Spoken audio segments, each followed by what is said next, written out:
দর্শক, আজকে আমরা উপস্থিত হয়েছি দীর্ঘদিন যাবৎ রাজহাঁস দিয়ে খামার স্থাপন করা একজন খামারির পাশে। ওনার খামারে বর্তমানে কতগুলো রাজহাঁস রয়েছে এবং আমরা বর্তমানে কোন জেলায় কোন উপজেলায় অবস্থান করছি সেই সংক্রান্ত তথ্য জানবো আজকের এই প্রতিবেদনে। তো চলুন আমরা সরাসরি চলে যাব আজকের যিনি কাঙ্ক্ষিত খামারি রয়েছেন ওনার কাছে। আসসালামু আলাইকুম ভাই। ওয়ালাইকুম আসসালাম। কেমন আছেন আপনি? আলহামদুলিল্লাহ, ভালো আছি। ভালো আছেন? জি। আচ্ছা, আপনার নামটা যেন কি ভাইয়া? শেখ ফারুক। ফারুক আহমেদ। জি। এই যে আমরা বর্তমানে যে জায়গায় অবস্থান করছি এটা কোন জেলা? সিরাজগঞ্জ জেলা, উল্লাপাড়া থানা আওতাধীন, পূর্ব দেলিয়া গ্রাম।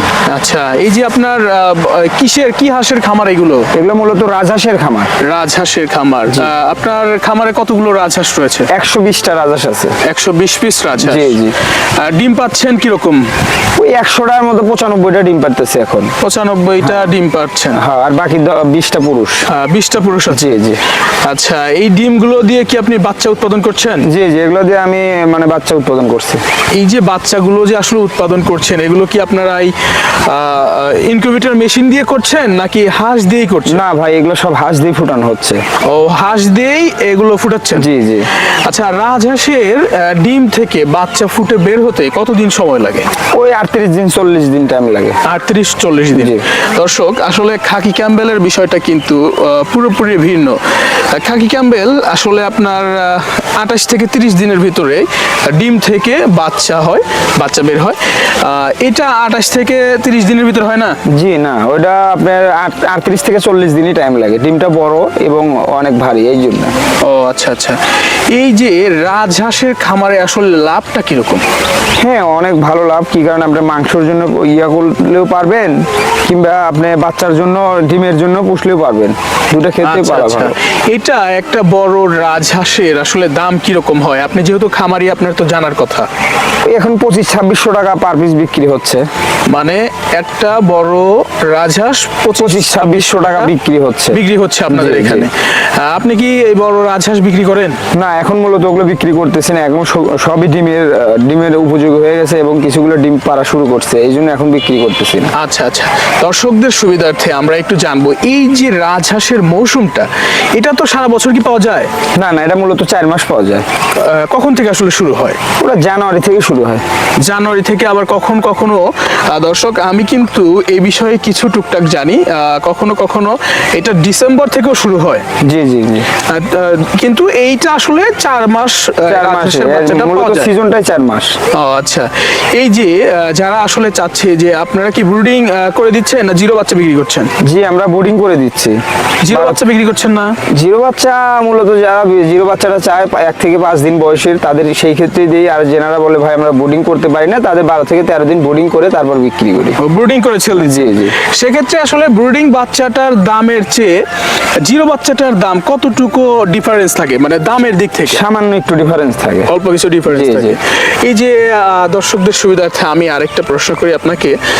অনেকেই আসলে মা বোনেরা রয়েছেন অল্প দিয়ে মনে করেন যে 5টা 10টা দিয়ে তারা শখের বশে পালন করবে, সেক্ষেত্রে তাদেরকে কি দেওয়ার কোনো সিস্টেম আছে? জি জি, আমরা সারা বাংলাদেশে বাস ও পরিবহন যোগে পাঠিয়ে থাকি। আপনি 10, 20, 50, 100 পিস যেইভাবেই নিতে চান সেইভাবেই দিতে পারি। ও আচ্ছা আচ্ছা, মানে যেই যতগুলো চাইবে তাকে ততগুলো দিতে পারবে? জি জি জি।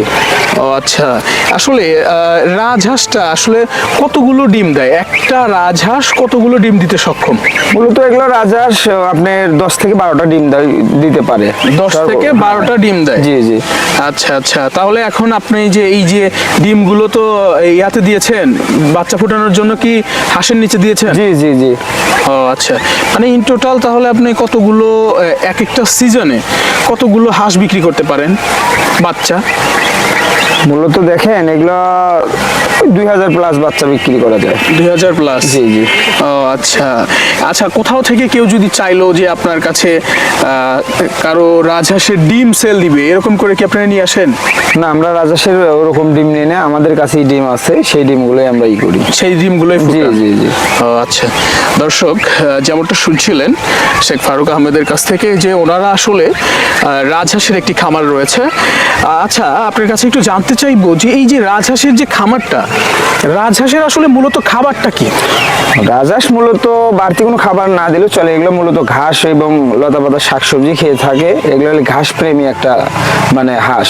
আচ্ছা, মূলত যদি আপনি মাংসের জন্য করতে চান সেক্ষেত্রে কিছু বাড়তি খাবার দিতে হয়, যেমন ফিট, ভুট্টার গুঁড়া, গমের গুঁড়া, এগুলো দিলে যথেষ্ট পরিমাণ মানে মাংসের দিকে একটু ভালো হয়। চাহিদাটা জি। মাংসের দিক থেকে মানে অল্প দিনেই হাঁসের ওয়েটটা বেশি। জি জি জি। আচ্ছা, বুঝতে পারলাম। এবার আসলে আসি, অনেকেই এই যে পাতা কফি খাওয়ায়, এটা আসলে আপনি কিরকম ভাবে দেখেন, কখনো খাওয়াইছেন? জি, পাতাকপিটা মূলত আপনার 1.5 মাস বয়স যখন হয় ওই সময় দিলে ভালো হয়। এর আগে দিলে একটু ঠান্ডার একটু ভাব শুরু। এর আগে দেওয়া যাবে না না না। আচ্ছা আচ্ছা। এই যে হাঁসের বাচ্চার, যেহেতু আপনি পালন করেন, হাঁস পালন করেন, সেক্ষেত্রে আপনার জানার কথা যে এই যে হাঁসের, রাজহাঁসের আসলে যদি ঠান্ডা লাগে সেক্ষেত্রে কি মেডিসিন দিতে হয়? দেখুন, মূলত রাজহাঁসের ঠান্ডা লাগলে আপনার ওই মাইকোনিটটা দিলে, হ্যাঁ মাইকোনিটটা দিলে আপনার এইটা জিনিস যতটুকু ঠান্ডা ওটুকু ইনশাল্লাহ ওইটাতে ক্লিয়ার হয়ে যায়। আচ্ছা, মাইক্রোনিটটা দেওয়ার নিয়ম কি? আপনার লিটারে কত গ্রাম করে দিতে হবে? ওই লিটারে 1 গ্রাম করে দিতে হয়। 1 লিটারে 1 গ্রাম? জি জি। আচ্ছা, এটা কি লাইটিং করার কোনো প্রয়োজন আছে? ওটা আপনার 1 থেকে 15 দিন পর্যন্ত বোর্ডিং কিন্তু লাইট দিয়ে দিলে ওই জিনিসটা ভালো হয়। একটা বোর্ডিং। আচ্ছা আচ্ছা আচ্ছা। এই যে আপনার কাছ থেকে বাচ্চা কেউ সংগ্রহ করলো, ব্রুডিং কি তো বাচ্চা আপনার কাছ থেকে কেউ নিল, তাহলে তার কি আর ব্রুডিং করতে হবে? না, না করলে চলে। সেক্ষেত্রে 2 থেকে 3 দিন করলে ভালো হয়, আচ্ছা। যেহেতু বাচ্চাটা জার্নিং করে পরিবহনে। আচ্ছা আচ্ছা আচ্ছা। এই যে বাচ্চা যেহেতু এক জায়গা থেকে আরেক প্রান্তে পাঠান, সেক্ষেত্রে ওইখানে যে বাচ্চা নিয়ে যাওয়ার পরে বাচ্চা যে ঝাঁকি লাগে, এর জন্য কি কোনো মেডিসিন দিতে হয়? না, এটার জন্য কোনো মেডিসিন না, তারপরে লাইসোভিটটা দিলে ভালো হয়। লাইসোভিটটা দিলে ভালো হবে। জি। আচ্ছা আচ্ছা। এই বাচ্চার ভ্যাকসিন কি কি ভাইজান? এগুলো আপনার ডাক পেলে আর ডাক কলেরা, মূলত এই 2টা ভ্যাকসিন। 2টা ভ্যাকসিনই করে? জি জি। এরপরে কৃমিনাশক দেন না? হ্যাঁ, ওইটা দিতে হয়। কিংবা যারা 200 থেকে 300 কিংবা বেশি পরিমাণ নেয় ওদের জন্য এই ধরনের চিকিৎসা দিলে ভালো হয়। আর যারা 10-20 পিস নেয় ওদের জন্য এইসব চিকিৎসা না দিলেও চলবে। ও আচ্ছা আচ্ছা। তো এই যে রাজহাঁসে কি আসলে রোগটা কিরকম ভাবে দেখছেন ভাইজান? রোগ কি আহামরি কোনো রোগ আছে? না না, রাজহাঁসে বাড়তি কোনো রোগ বালাই দেখা যায় না। রাজহাঁসে আহামরি তেমন না, রোগ না, নেই। না, না। এগুলোর মরালিটির হার কিরকম? খুবই কম ইনশাল্লাহ। খুবই কম? জি জি। আচ্ছা দর্শক, এবার আসি আপনাদের সুবিধার্থে কিছু কথা জানার জন্য।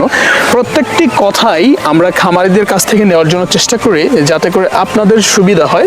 সেই জন্য আমরা একটু ওনার কাছ থেকে জানবো যে রাজহাঁস আসলে এই যে খামার স্থাপন মানুষ করে, এই খামার থেকে আহামরি কিন্তু বাংলাদেশের রাজহাঁসের খামার দেখা যায় না, যতটুকুই দেখা যায় এখান থেকে আসলে আয়টা আসলে কিরকম হয়? আয়ের উৎস কি এই মাংস, নাকি আয়ের উৎস বাচ্চা বিক্রি করা?